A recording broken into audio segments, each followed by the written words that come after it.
Hi, I'm Jeff Kephart here in the Think Lab at the IBM Thomas J. Watson Research Center in New York. Hello, Jeffrey O. Kephart. I think I've found your webpage. Is this correct? Yes, Watson, that is me. Jeff, it is nice to meet you. I'm a member of the Watson family that has been trained as an assistant for exploring exoplanets. Well, I and Watson would like to show you a prototype of embodied artificial intelligence. If you think of AI as being about creating an artificial brain, embodied AI is about creating a body for that brain. In essence, giving it eyes and ears with which to sense its environment, and a voice and other capabilities with which to interact with that environment and the people in it. The reason we feel embodied AI is important is a rather practical consideration. There are philosophical and scientific rationales for it as well. We want to build AI systems not for the purpose of replacing human intelligence, but for the purpose of augmenting human intelligence. Complex cognitive tasks like business decision-making or scientific discovery really require combining the best of human intelligence with the best of machine intelligence.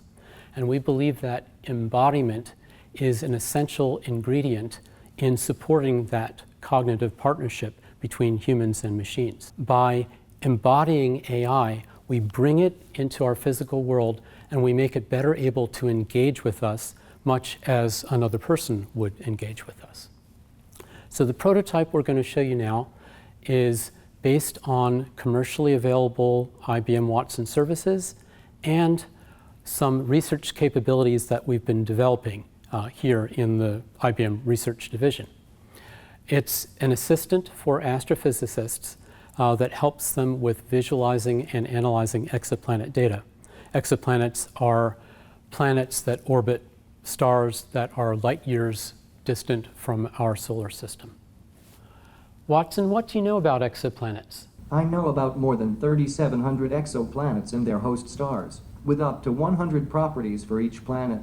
I can visualize planets, stars, and planetary systems and find patterns and relationships among them. I can even program myself to compute quantities that are not in my database. Watson, can you show me a plot of exoplanets? Okay. Okay, so this is stellar mass plotted against stellar temperature. Use a maximum of 12,000 and make this a log scale. Okay. Watson, plot stellar age against stellar temperature. Okay. Okay, so that's interesting. We can look at the individual points which represent the exoplanets. There's data about both the planet and some properties of their host star as well. So let's go back to the original plot. Watson, plot stellar mass against stellar temperature. Okay. All right, now let's drill down on these data. Watson, show me exoplanets with orbital distance, mass, and radius greater than Mercury. Here are 56 exoplanets. Actually, I changed my mind. Watson, show me exoplanets with orbital distance less than Mercury. Here are 554 exoplanets. Okay, and you can see that the plot updates itself to reflect those changes. It's very useful when you're exploring data to be able to change your mind and interact very naturally with the system, which can understand that we only mean to change a piece of our query. It would be very awkward for me to give the whole query again from scratch. One important capability for embodiment is multimodal interaction. And we find that being able to point and talk at the same time is very powerful. The two modes are very synergistic with one another. Tell me more about this planet. Okay. Tell me more about this star. Okay. And so here we very easily get access to information about planets and stars simply by pointing to them. You wouldn't want to have to pronounce complicated names like these. Watson, show me this planetary system. Here's a view of the solar system for TRAPPIST-1 with its optimistic habitability zone. So here is the host star, TRAPPIST-1. It has 7 planets orbiting it, and several of them you can see are in that green zone of habitability where the temperature is potentially supportive of life. So that's quite interesting. And we can interact with this simulation in various ways if we like. So this illustrates some of the things we can do with visualization. What about analysis? Watson, tell me how you can help me find patterns and relationships. In several ways. For example, if you give me an exoplanet property, I can try to find an equation that relates it to other properties. Well, actually, one property that interests me is the distance between a planet and its host star. Watson, can you derive an equation for orbital distance? I can try to derive an equation for orbital distance, but first I have a question for you, Jeff. What's your question, Watson? Can you name some properties that you think are likely to be relevant to orbital distance, and tell me what exoplanets I might use for analysis? Watson, why don't you assume that the properties orbital period, stellar mass, and stellar radius are relevant, and use this planetary system for analysis? I will try to derive a physical law from these data. I will get back to you in a few minutes. Okay, so while Watson is trying to derive that equation, let's explore some of the other capabilities. Watson, what other patterns and relationships can you find? You can ask me to find planets similar to another one. Just name the planet or point to it. Or you can ask me to show you planets that are most unusual or most typical. Well, let's explore similarity. Watson, show me exoplanets that are most similar to Jupiter. I've sorted the exoplanets by their similarity to Sol F, also known as Jupiter. Okay, and so we can see there's Jupiter highlighted in the center, and surrounding it, this is a similarity view. So the nodes represent exoplanets, and the links between them represent how similar they are to one another. So the planets that are closest to Jupiter are the ones that are most similar in terms of orbital distance, mass, and radius. Beside this cluster here of Jupiter-like planets, we also have this triad here. And so it'd be interesting to explore that and see what those planets are. Excuse me, Jeff. Yes, Watson, what is it? I have derived an equation for orbital distance. Would you like to see it? Oh, yes, Watson, I would like to see the equation you derived. Could you show it to me? I searched a solution space of approximately 661,000 possible equations.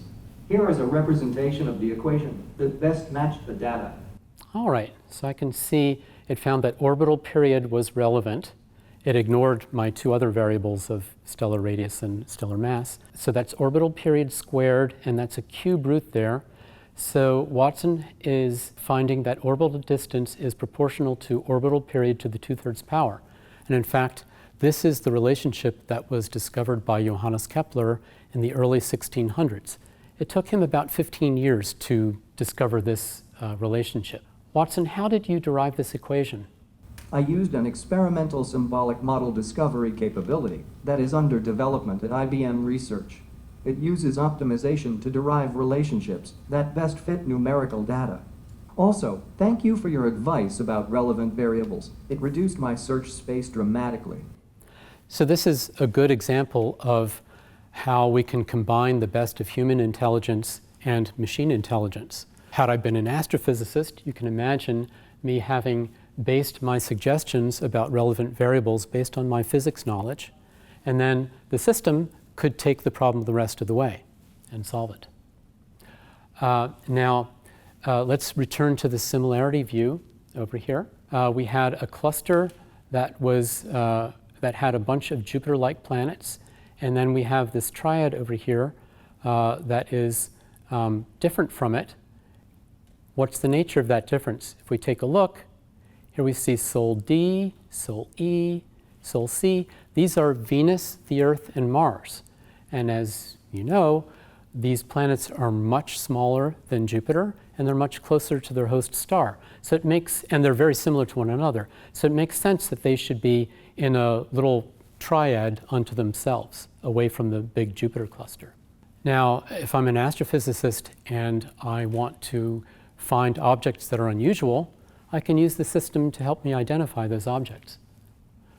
Watson, show me the most unique exoplanets. I've ranked exoplanets according to their uniqueness. What Watson has done is it's put the most unique planet at the top. That's this one here. You can see that its orbital period is 47,000 days. That's about 120 or 130 years. And its planetary mass is 22 times that of Jupiter. So it's a really large planet orbiting very far away from its host star. Then you can imagine I could then go and drill down on that planet and figure out what makes it so interesting and unusual. I'm going to show you one final capability. Exoplanet data are collected from a variety of different instruments, and there's a lot of missing data. But which data fields are present and which are missing varies a lot across different exoplanets. And if I want to calculate some quantity based on those data, it's hard because there's no one formula that works across the board. But our system can handle that. Watson, calculate luminosity. The stellar luminosity for HD 41004b in solar luminosity is 0.023875. Watson, how did you calculate luminosity? Here's how I calculated stellar luminosity for HD 41004b. First, I retrieved apparent magnitude, stellar distance, spectral type, and stellar temperature from the database. After that, from apparent magnitude and stellar distance, I computed absolute magnitude. Next, from absolute magnitude, spectral type, and stellar temperature, I computed bolometric magnitude. Finally, from bolometric magnitude, I computed stellar luminosity. Watson, how did you figure out how to calculate luminosity? I used an experimental AI planning technology from IBM Research to program myself. So to say just a little bit more about that, what happened was when I asked the system to calculate luminosity for the star that I pointed to, it looked up the data, it figured out what data are missing and what data are present, and it used a planner to weave together a set of functions that were in its library such that it could figure out luminosity given what data were present. It figured out that plan, it executed that plan, it announced the result, and all that happened in, as you saw, about 1 second. And in addition to that, the system retained its plan so that it was able to explain to me how it did its work.